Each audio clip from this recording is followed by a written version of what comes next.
Oi, pessoal, muito boa tarde. Eu sou o Pedro, ex-aluno do Senai. Eu estou, no momento, fazendo uma viagem de estudos aqui na Irlanda. Estou aqui faz um mês e vou apresentar para vocês um pouco de pixel art. Na aula passada, eu comentei com vocês sobre a plataforma do Piskel. Ele é onde eu fiz o meu projeto no final do ano do Senai. Ele é muito bom, é gratuito e online, você pode acessar de qualquer plataforma. Mas eu acredito que seja melhor por um computador ou um notebook. A partir dele você tem as ferramentas padrões, né, de criação, como o balde para preencher, caneta, você pode espelhado, as formas, borracha, enfim. Para os que não estavam aqui, eu vou fazer uma breve apresentação em geral da plataforma e como ela funciona. Aqui na direita você pode ver o resultado da sua arte com a criação de camadas, os frames por segundo. Você pode adicionar para ser visível ou não a camada, flipar, rotacionar, copiar para todos os frames. Selecionar a paleta de uma forma mais rápida. Aqui embaixo.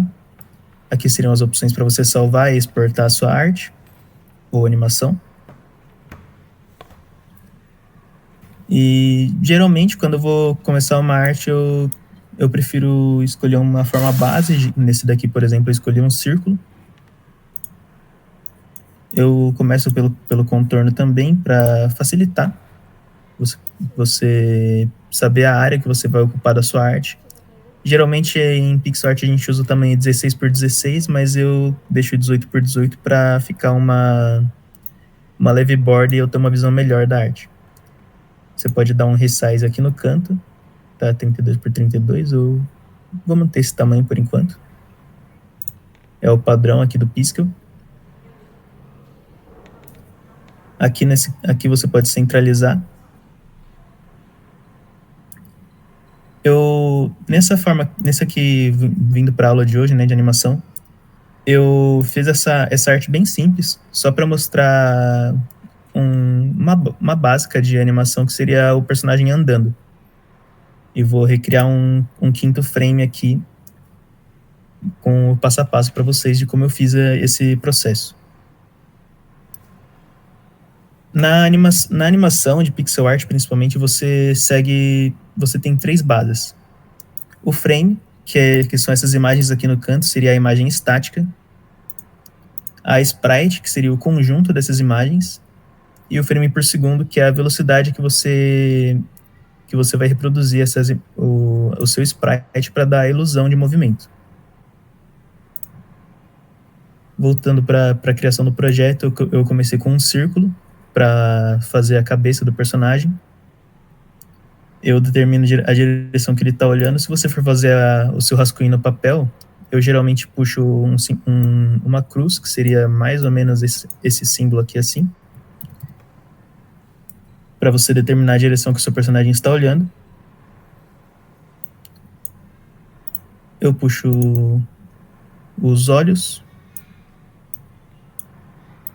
Eu vou dar um espaço de 2 para ficar um espaço de 2 pixels para ficar um pouco mais bonitinho, digamos assim.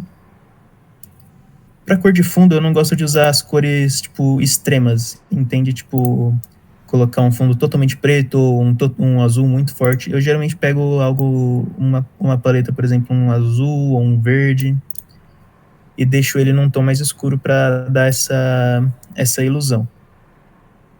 A gente pega um tom mediano para fazer a base. Opa. Aqui.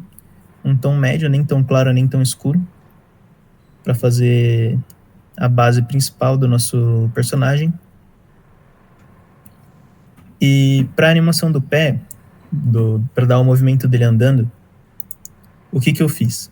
Aqui no tronco deles, vamos chamar assim, você vai perceber, deixa eu só desativar as camadas para ficar um pouco mais fácil de perceber, que a animação desse tronco é basicamente ele subindo e descendo. Só para dar uma leve sensação de que está tendo um atrito enquanto ele anda. nada muito complexo. Se você quiser, você pode fazer o olho dele piscar ou a luz se mexer conforme ele anda. Mas esse aqui é um pouco mais simples para vocês acompanharem. Aqui no Pisco você consegue dividir a arte por camadas, que foi como eu fiz que eu achei uma forma um pouco mais simples para editar o movimento. No layer 2 seria o pé direito, no layer 1 o tronco e no layer 3 o pé esquerdo. Aqui ele segue uma sequência de 3 posições. Seria o neutro, em seguida o pé esquerdo na frente, movimentando para frente, pé esquerdo na frente e voltando para a posição neutra. Quando você vai fazer uma animação, é muito importante você focar na continuidade, porque se você faz um desenho que seguindo a paleta ele faz sentido, mas quando você vai pôr em prática ele simplesmente quebra, que nem está acontecendo aqui no canto, porque a quinta imagem não está pronta e ela também não vai encaixar no desenho, porque ele é uma animação de 4 sprites, 4 frames, desculpa. Você acaba tendo essa quebra quando vai pôr em prática, principalmente se você for fazer um jogo, por exemplo, em que as artes em que os frames são sempre contínuos. Em seguida, eu vou vir aqui para o layer 2, que seria o pé da frente.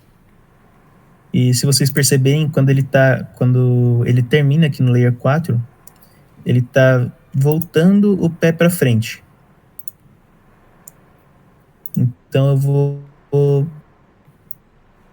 simplesmente copiar aqui a posição do pé no layer 2, fazendo um círculo mesmo, que não precisa ser uma forma muito complexa. Quando você vai fazer uma pixel art, o importante é você fazer algo simples, mas prestando atenção aos detalhes. Não precisa ser exatamente do mesmo tamanho, mas para vocês entenderem o conceito. Sobre os atalhos aqui no Pisco, para quem não estava na última aula, são muito parecidos com o que vocês usam em programação. Por exemplo, Ctrl+C para copiar, Ctrl+Z para voltar, o Y avança, enfim. Aqui tem essa Move Tool, que você consegue mover a arte para por toda a grade, sem perder o formato. Isso aqui é muito útil, inclusive, se você quiser alinhar.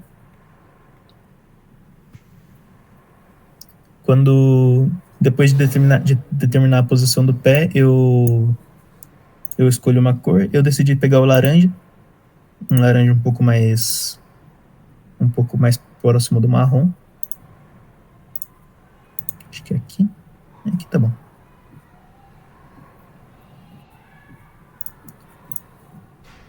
Em seguida, a gente tem que vir aqui pro pé de trás, pro pé esquerdo, onde nós faremos a mesma sequência com o contorno. Lembrando de deixar os dois num tamanho parecido, porque embora você pode até deixar um tamanho menor, mas seria para uma pixel art mais elaborada, com um personagem maior, para realmente dar a sensação de profundidade e um 3D a mais, né? Embora seja uma imagem 2D.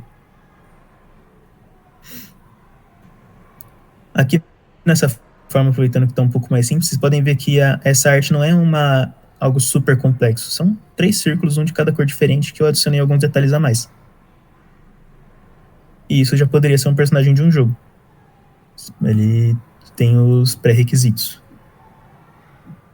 Como ele está na posição de trás e eu quero dar uma sensação de profundidade para ele, eu vou pegar um tom mais escuro para fazer como se fosse uma sombra.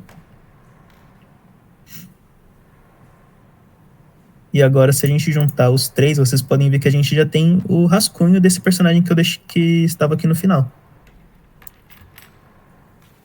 Depois disso, o que eu adicionei? Ele não... Agora, ele não tá com o mesmo shape, né? Mas já é possível ter uma noção.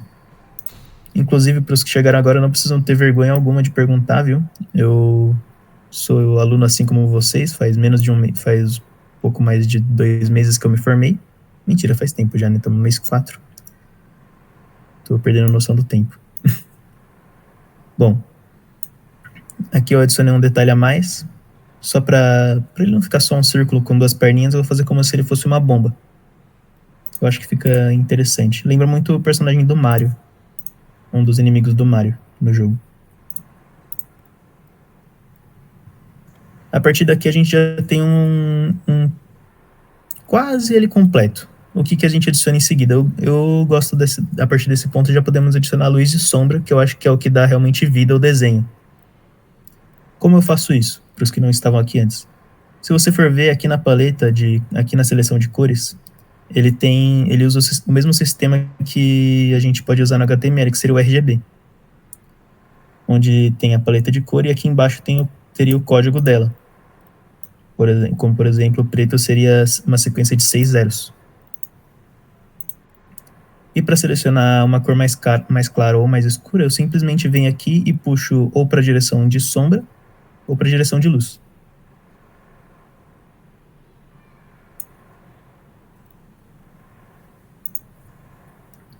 Aqui a gente já tem já está com a cor selecionada, eu vou simplesmente puxar um contorno de onde eu quero que fique sombreado.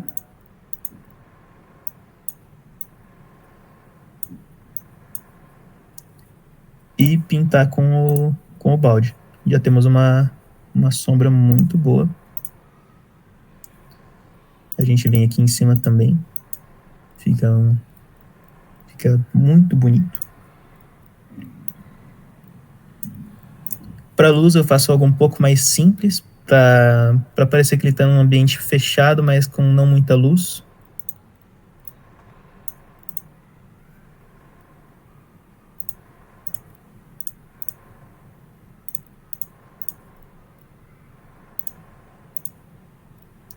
Aqui vocês podem ver, eu vou só colocar uma luz no olho dele também.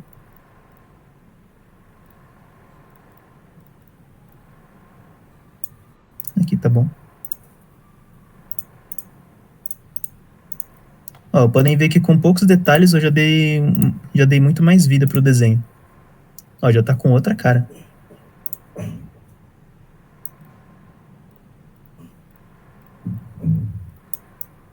Aqui eu vou selecionar uma cor um pouco mais próxima do marrom, quase de um cappuccino. Para fazer a imitação da corda.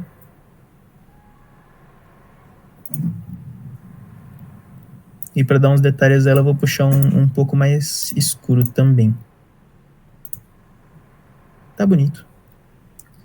Como o desenho está em 3 camadas, agora a gente altera para dar frente e faremos o mesmo processo, colocando luz e sombra.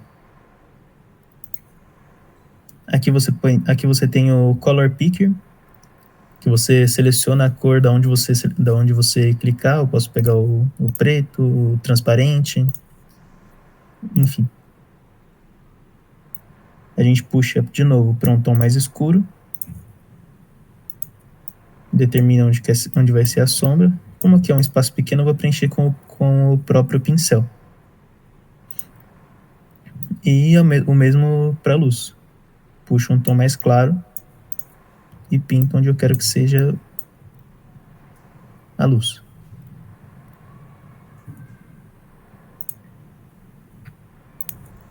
Faremos isso também com o pé esquerdo. Um tom mais escuro.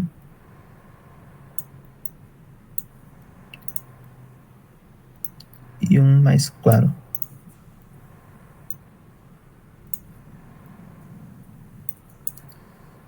Aqui vocês podem ver que ele já tem o seu movimento.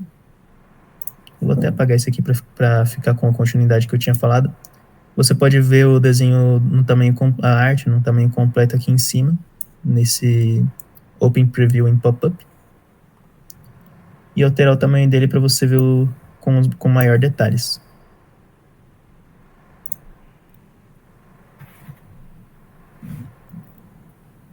Bom, eu vou transmitir uma outra tela para mostrar um pouco mais elaborado que eu fiz quando eu estava no projeto do final do ano do Senai.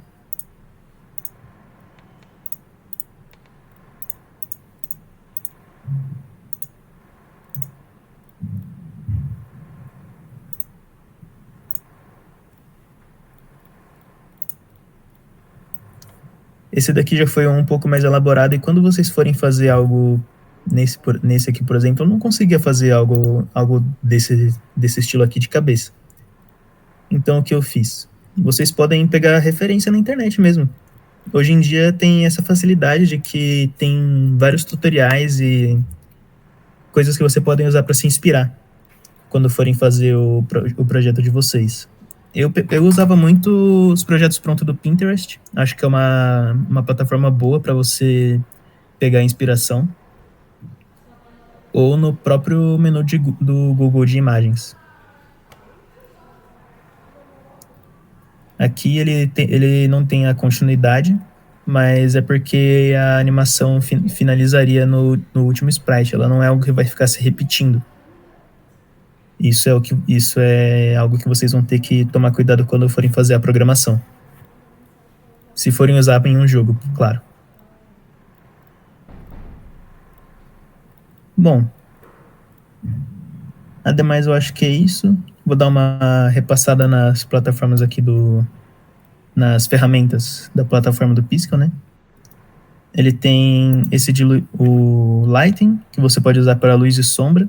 Eu particularmente não uso muito, eu acho mais confortável você escolher ele no olho mesmo, mas seria você apertando com o clique esquerdo, você iria clarear um pixel, ou com o Ctrl você iria escurecer esse pixel até ele ficar totalmente preto. Tem a seleção, tanto em quadrado quanto em laço. Linha reta. Essa ferramenta aqui é muito útil. Pentear pixels. Ele seleciona todos os pixels que são da mesma cor, independente da distância que eles estiverem, por exemplo. Se eu quiser pintar todos os pixels que são da cor desse verde aqui, apenas com essa ferramenta ele pinta todos, independente deles estarem conectados ou não. E isso é muito útil se você for fazer uma animação ou uma arte que seja mais complexa, com vários detalhes e sombra, luz de vários tons diferentes.